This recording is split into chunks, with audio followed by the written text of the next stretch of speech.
Đất chưa? Máy của anh Cương ạ, hết pin, nhà bạn phải thay cái mới. Xuân cầm đấy thì hiểu là hút bỏ vào mình là quả cuốn. Chồng tối ăn anh Duy hả? anh Duy đi ra lấy cái mâm trong bóng gió chút hết thì nó búng nhau kiểu có khi là nó ăn nhau.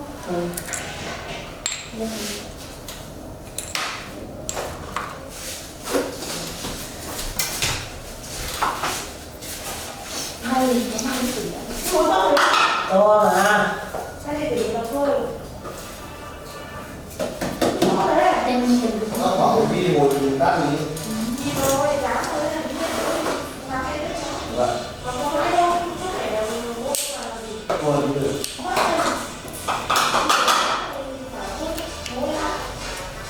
Bây giờ hai cái này không là ba rồi đó mình.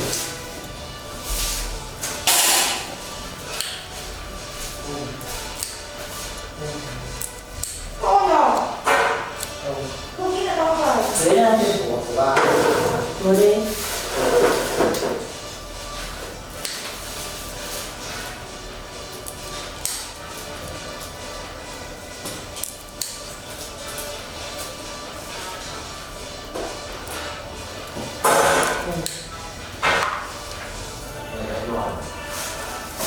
Nhưng mà ba chị nó được mua thêm cái bỏng nữa, chị đã hết bỏng rồi đấy. Đúng rồi. Đấy không thay đổi.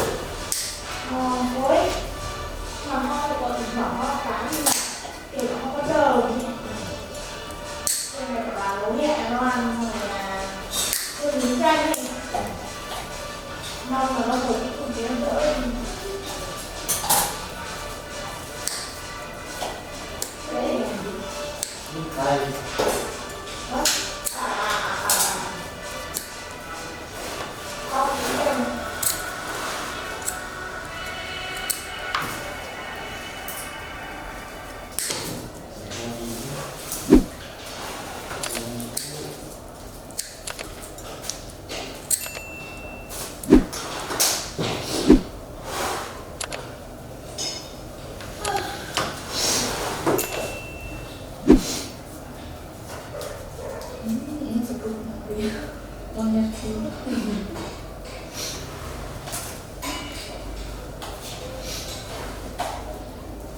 Con bữa mà nó đi đường thì cái mặt kia còn nó mặt kia còn là xương thì nó này đấy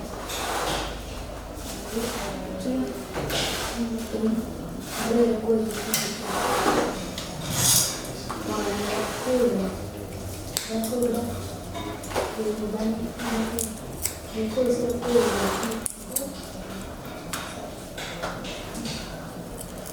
chân kèm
đừng nói vậy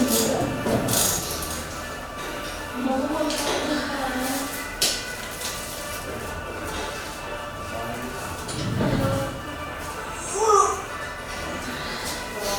xong đấy rồi nước ra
Liền anh phải nói cái gì mà tắt cái can thì được ra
Ừ.